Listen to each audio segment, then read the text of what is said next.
जय हरी धन्य धन्य अडबंगनाथा तुमच्या चरणी ठेवितो माता आदेश अलग निरंजन गोरक्षे जालेंद्र चरपटास्य अडबंग काणी पंचंद्रात्या चौरंगी रेवान मंतरी सोन्या पुण्यान बहुवर्व नवनाथ सिद्धहा गुरुर ब्रह्मा गुरुर विष्णू गुरुदेव महेश्वरा गुरु साक्षात परब्रह्म तस्मै श्री गुरुवे नमः।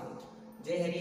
आज आपले सर्वांचे पुन्हा एकदा अडबंगनाथ मनका चिंतन यामध्ये सद्गुरू नारायणगिरी महाराज व गुरुदेव स्वामी अरुणागिरी महाराजांच्या कृपा आशीर्वादाने सहर्ष स्वागत आहे। आज आपण नाच परंपराही समजून घेणार आहोत, तरी सर्व भाविकांनी हे लक्ष देऊन ऐकायचं आहे।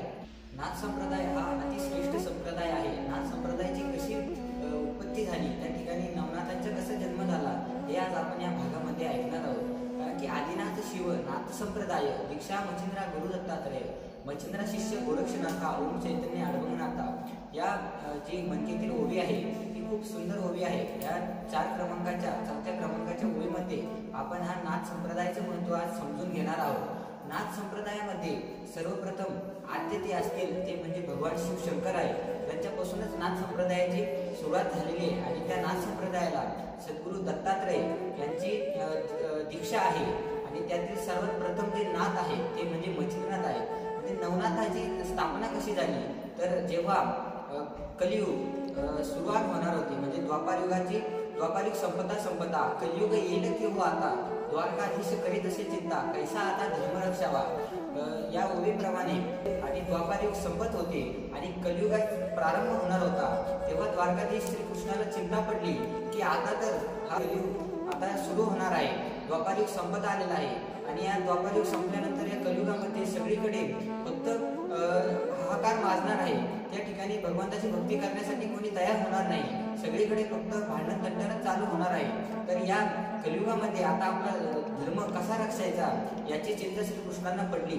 तेव्हा श्रीकृष्णाला चिंता पडल्यानंतर त्यांनी विचार केला, तेव्हा त्यांना आठवले की वृषभदेवाचे 100 पुत्र आहे। त्यांना श्रीकृष्णाने त्यांच्या सभेमध्ये बोलावलं आणि सभेमध्ये बोलावल्यानंतर त्या वृषभपुत्रांचे जे 9 पुत्र होते वृषभदेवाचे त्यांना सांगितलं की तुम्ही आता कलियुगामध्ये या ठिकाणी तुम्ही नवनारायण आहात, पण कलियुगामध्ये तुम्हाला नवनाथ म्हणून अवतार कार्य करायचं आहे। त्याचे प्रयोजन आपण या ठिकाणी या सभेमध्ये करणार आहोत। तेव्हा श्रीकृष्णाने मच्छिंद्रनाथ गोरक्षनाथ असे जे कलियुगामध्ये तुम्हाला अवतार घ्यायचे आहे संपूर्ण प्रयोजन त्या ठिकाणी सांगितलं।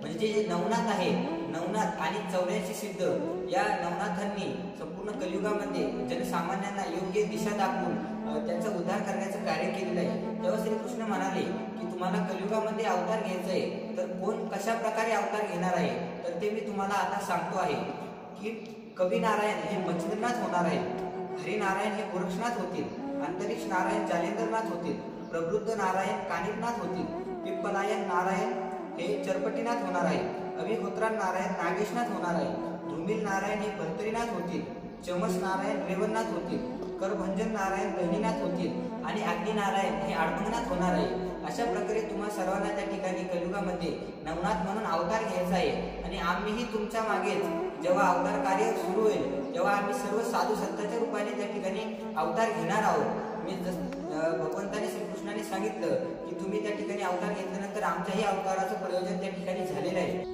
आदिनाथ शिव शंकरापासूनच हा नाथ संप्रदाय तयार झालेला आहे। कारण की नवनाथ पंथ निर्माण आदिनाथ शंकर भगवान श्री गुरु दत्तात्रयापासून दीक्षा शिकवण पंथा या न्यायाप्रमाणे भगवंत शिवाच्या खाली त्याच्या आतेखालीच हा नवनाथ पंथ निर्माण झालेला आहे। कारण की आदिनाथ शिव नाथ संप्रदाय दीक्षा मच्छिंद्रा गुरु दत्तात्रय मच्छिंद्रा शिष्य गोरक्षनाथा ओम चैतन्य अडबंगनाथा म्हणजे जे गोरक्षनाथ आहेत, जे मच्छिंद्रनाथ आहेत, जे नवनाथ आहेत, ते संपूर्ण शिवाच्या पासूनच तयार झालेले आहेत। त्या शिवापासूनच नवनाथाची त्या ठिकाणी स्थापना नवनाथ पंथाची झालेली आहे। जे आदिनाथ शिव आहेत त्यांच्यापासून हा जो नाथ पंथ तयार झाला तो खूप श्रेष्ठ आणि महत्त्वाचा या कलियुगामध्ये झालेला आहे। कारण की आदिनाथ गुरु सकळ सिद्धांचा मच्छिंद्रतायाचा मुख्य शिष्य मच्छिंद्राने बोध गोरक्षासी केला, गोरक्ष ओळला गहिनी प्रती गहिनी प्रसादे निवृत्ती दातार ज्ञानदेवा सार चोजलेली। म्हणजे आदिनाथ गुरु सकळ सिद्धांचा जो भगवान शंकर आहे ते सकळ सिद्धांचा गुरु आहे, म्हणजे त्यापासून नवनाथ निर्माण झालेले आहे। आदिनाथ गुरु सकळ सिद्धांचा मच्छिंद्रतायाचा मुख्य शिष्य आदिनाथाचा जो मुख्य शिष्य आहे, भगवान शंकराचा जो मुख्य शिष्य आहे तो म्हणजे मच्छिंद्रनाथ आहे आणि मच्छिंद्रनाथांचे शिष्य गोरक्षनाथ आणि गोरक्षनाथांचे शिष्य गहिनीनाथ आणि हे अडबंगनाथ नारायण अडबंगनाथ हे गोरक्षनाथ महाराजांचे शिष्य आहेत. आणि त्यानंतर गहिनी प्रसादे निवृत्ती दातार ज्ञानदेवा सार चोजविले. गहिनीनाथांचे शिष्य निवृत्तीनाथ महाराज आणि निवृत्तीनाथ महाराजांचे शिष्य त्यांचेच बंधू म्हणजे आपले ज्ञानेश्वर महाराज हे त्या ठिकाणी अशी परंपरा नाथ संप्रदायापासून भागवत संप्रदाय हा निर्माण झालेला आहे. कारण की सर्वप्रथम नाथपंथ निर्माण झाला आणि तदनंतर भागवत धर्माची त्या ठिकाणी स्थापना झालेली आहे. आणि या भागवत धर्माचा मूळ पाया म्हणजे नवनाथ पंथ आहे, नवनाथ संप्रदाय आहे. त्यामुळे नवनाथ संप्रदायाला खूप श्रेष्ठत्व प्राप्त झालेलं आहे. असं हे जे नवनाथ आहे म्हणजे मच्छिंद्रनाथ, गोरक्षनाथ या प्रकारे अनेक नवनाथांचं जे नवनाथ आहे त्यांचं वेगवेगळ्या प्रकारे त्या ठिकाणी जन्म झालं. म्हणजे मच्छिंद्रनाथाचा माशाच्या पोटातून झाला, गोरक्षनाथ महाराजांचा उकिरड्यातून झाला, भर्तरीनाथांचा भर्तरी पात्रातून झाला, या कालिकनाथांचा हत्तीच्या कानातून झाला. असं वेगवेगळ्या प्रकारे त्या ठिकाणी सर्वांचे अवतार म्हणजे जन्म झाले.